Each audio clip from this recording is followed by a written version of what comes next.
안녕하십니까. 매일신문 뉴스 김민정입니다. 첫 소식입니다. 민주노총 대구경북건설지부가 임금 인상 등을 요구하며 무기한 총파업에 돌입했습니다. 대경건설지부 노조원 1000여 명은 1일 대구국제보상운동 기념공원에 모여 총파업을 선포했습니다.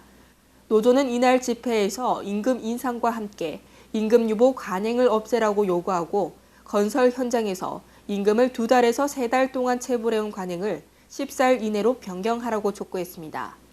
이들은 인단협이 체결될 때까지 파업을 계속할 예정이어서 대구 신서혁신도시 등 대구 경북 지역 건설 현장의 공사 차질이 우려됩니다. 글로벌 새마을 청년 봉사단이 출범했습니다. 경상북도는 1일 경운대 벽강아트센터에서 글로벌 새마을 청년 봉사단 발대식을 가졌습니다. 700여 명으로 구성된 글로벌 새마을 청년 봉사단은 앞으로 국내 봉사 활동을 통해 다양한 경험을 쌓고 아프리카 등 개발도상국에 새마을운동을 보급하는 데 앞장서게 됩니다.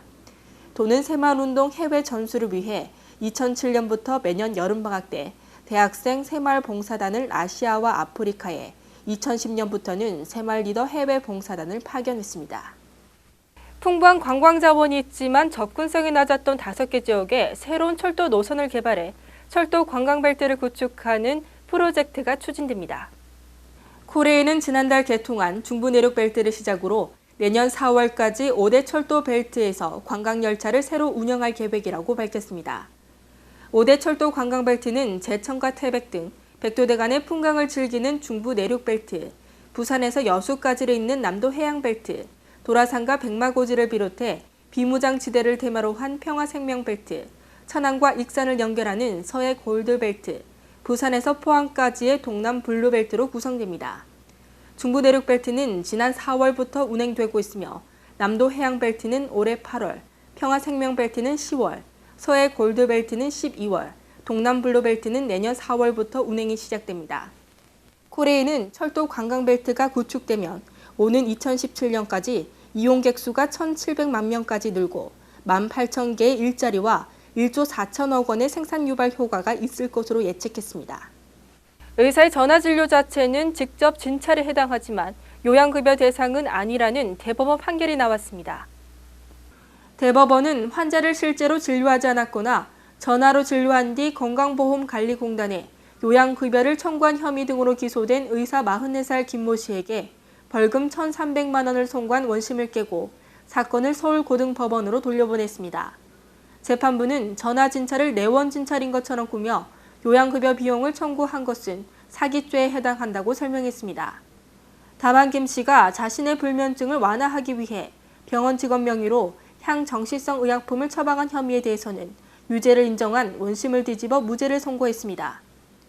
정신과 의원을 운영하던 김 씨는 진료하지 않은 환자나 전화 진료를 한 환자 명의로 요양급여를 신청해 1,200만 원을 챙기고 병원 직원 명의로 처방전을 발급해 향정신성 의약품을 처방한 혐의로 기소됐습니다.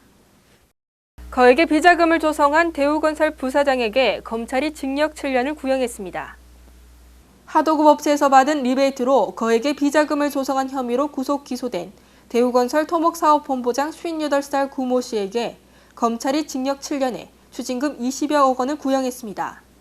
검찰은 대구지방법원에서 열린 결심 공판에서 대기업 임원으로서 비자금을 조성하는 비리를 저질러 회사와 하도급 업체에 피해를 끼친 만큼 엄벌이 불가피하다고 밝혔습니다. 구 씨는 지난 2010년부터 대우건설 토목사업본부장으로 근무하면서 회사가 발주한 공사와 관련해 하도급 업체로부터 리베이트를 받아 130여억 원의 비자금을 조성해 다른 공사 수주를 위한 로비 자금 등으로 사용하다 적발됐습니다. 오늘도 전국적으로 한때 소나기가 지나가겠습니다. 소나기는 서울을 비롯한 중부와 영남을 중심으로 내리겠습니다. 기온은 어제와 비슷해 대체로 따뜻하겠습니다. 대구 경북 낮 최고 기온은 19도에서 20도로 어제보다 높겠습니다. 이상으로 5월 2일 매일신문 뉴스를 마치겠습니다. 시청해주신 여러분 감사합니다.